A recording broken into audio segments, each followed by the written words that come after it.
কর্মটা ওই সময় কঠিন সময় 8 ঘন্টা আপনার মতো আমার মতো করতে হবে, এটা কি অবিচার নয়? আমরা কথা দিয়েছি সমাজে সুবিচার কায়েম করব, সুবিচারের দাবি ইনশাল্লাহ আমরা পূরণ করব। কোনো মা তার কর্ম থেকে ড্রপ হয়ে আসবেন না, কর্মের সাথে লেগে থাকবেন। যদি তবে হ্যাঁ, কেউ যদি মনে করেন যে না আমি 5 ঘন্টা নয় 8 ঘন্টাই করব, শি উইল বি অ্যাপ্রিসিয়েটেড, তাকে অভিনন্দন জানানো হবে, কোনো সমস্যা নাই, আমরা বাধ্য করব। সম্মানিত মা ও বোনেরা, এটা কি শুধু মুসলমান মায়েদের জন্য?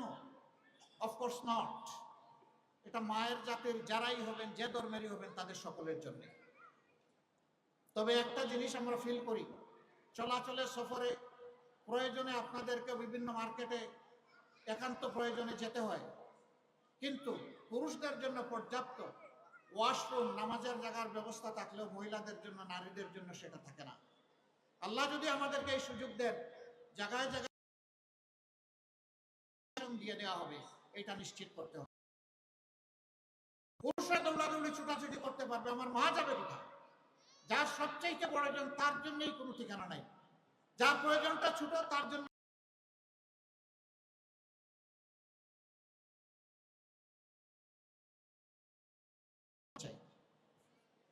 উভয়ের সমন্বয়ে আমরা একটা মানবিক সমাজ চাই। আমরা কোনো ক্লেশ চাই না, বিভাজন চাই না, ধর্মেও চাই না, বর্ণেও চাই না, আমরা কোনো জেন্ডারেও কোনো ব্যবধান চাই না। তবে আল্লাহ তাআলা যার জন্য প্রাকৃতিকভাবে যা তৈরি করে দিয়েছেন সেইটাকে নিয়ামত হিসাবে কবুল করে নিয়েই আমাদের শুকরিয়া আদায় করতে হবে। এটাই আমাদের কথা। আপনাদের প্রতি আমাদের অনুরোধ, 12 তারিখে 2টি ভোট, একটা হচ্ছে হা ভোট। হা মানে হচ্ছে বাংলাদেশ জিতে যাওয়া, হা মানে হচ্ছে আজাদি, হা মানে ফেসিবাদ, যন্ত্রণা আর ফিরে না আসা। অতএব ন্যায় এবং ইনসাফের বিপক্ষে, পরিষ্কার কথা। অতীত দূর অতীতে আমাদের যাওয়ার দরকার নাই। যেদিন থেকে আল্লাহ তাআলা কিছু মুক্তির ব্যবস্থা করে দিলেন, 5ই আগস্ট 24 সাল, সেদিন থেকে কার আমলনামা কেমন, কার দৃষ্টিভঙ্গি, চলাফেরা, কাজকর্ম, আচার আচরণ, কার নীতি পলিসি কেমন, সেইটা আপনাদের সকলের সামনে পরিষ্কার। এখানে যাদেরকে সুনীতির উপর পাবো, যাদের উপর আস্থা রাখতে পারবো, আমার দেশ, আমার মাটি, আমার মা, আমার ভাই, সবার আমানত যারা রক্ষা করতে পারবে, ইনশাআল্লাহ 12 তারিখের ভোট তাদের পক্ষে হবে। আমরা ইনসাফের প্রতীক দাঁড়িপাল্লা দিয়েছি, আমরা ওজন করে সকলের পাওনা তার ঘরে পৌঁছে দিতে চাই। যার যেটা অধিকার, যার যেটা পাওনা, সেইটাই দাঁড়িপাল্লার নীতিতে ওজন করে ইনশাআল্লাহ আমরা পৌঁছে দিতে চাই। আল্লাহ যেন আমাদেরকে তৌফিক দান করেন।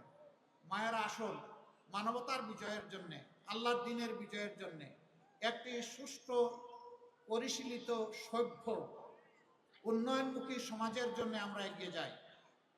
এখানে যুবতীরা যারা আছেন তাদের জন্য আমরা এতটুকু কথা বলতে চাই, আমরা তোমাদের হাতে কোনো বেকার ভাতা তুলে দেব না। আমরা তোমাদের 2টা স্কিল উপহার দেব। একটা হচ্ছে লিঙ্গুইস্টিক স্কিল, ভাষার দক্ষতা, ইংলিশ আরবি, অবভিয়াসলি যার জন্য যেটা প্রযোজ্য, বাংলা তো আমার আছেই। আর দ্বিতীয়টা হচ্ছে হাতকে দক্ষ মানুষ হিসাবে আমরা গড়ে দেব তোমাদের হাতকে। সেই প্রফেশনাল এডুকেশন আমরা দেব ইনশাআল্লাহ, যাতে তোমরা সম্মান এবং মর্যাদার সাথে কাজ নিয়ে তোমরা থাকতে পারো, বেকার ভাতা নিয়ে নয়। আমরা বেকার ভাতাকে মনে করি যুব সমাজকে অপমান করার শামিল। তারা কি কারো কাছে মিছিল করে বেকার ভাতা চেয়েছে? তারা কাজ চেয়েছে, তারা কর্মসংস্থান চেয়েছে।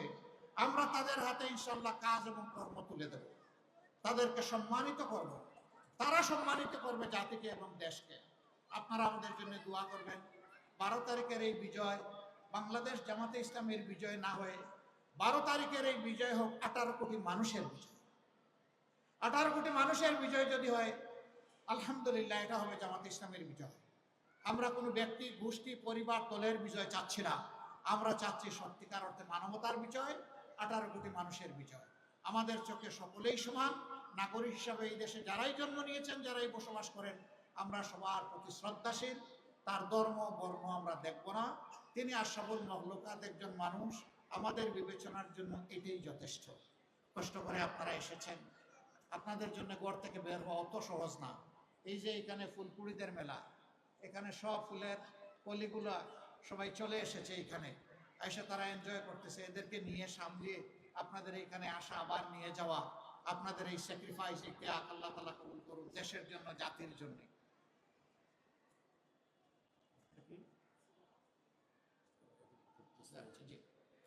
দেশ এবং জাতির জন্য আল্লাহ রাব্বুল আলামিন আপনাদের এই খেদমতকে কবুল করুন। আমি শেষ পর্যন্ত অনুরোধ করেছি আগে, যারা মায়ের গায়ে হাত বাড়িয়েছেন, অপমান করেছেন, তোমরা ক্ষমা চাও, তওবা করো, আল্লাহ তোমাদেরকে মাফ করে দেবেন। কিন্তু পরিষ্কার বলে দিচ্ছি, আমাদের জীবনের চাইতে আমাদের মায়েদের ইজ্জতের মূল্য আমাদের কাছে অনেক বেশি। আর যদি কেউ হাত বাড়ানোর চেষ্টা করে, ইনশাআল্লাহ আমরা গালে হাত দিয়ে বসে থাকবো না। মায়ের সন্তানের আমরা গর্জে উঠব, যে কোনো মূল্যে আমাদের মায়ের মর্যাদা আমরা ইনশাআল্লাহ রক্ষা করব। অপশন দুইটা, একটা হচ্ছে নিজে পরিবর্তন হয়ে গিয়ে ভালো হয়ে যাওয়া, অন্যকে মাকে সম্মান করা, আর না হলে পরবর্তী পরিস্থিতির জন্য সমস্ত দায় নিতে প্রস্তুত থাকা। আল্লাহ রাব্বুল আলামিন আমাদেরকে এগিয়ে যাওয়ার তৌফিক দান।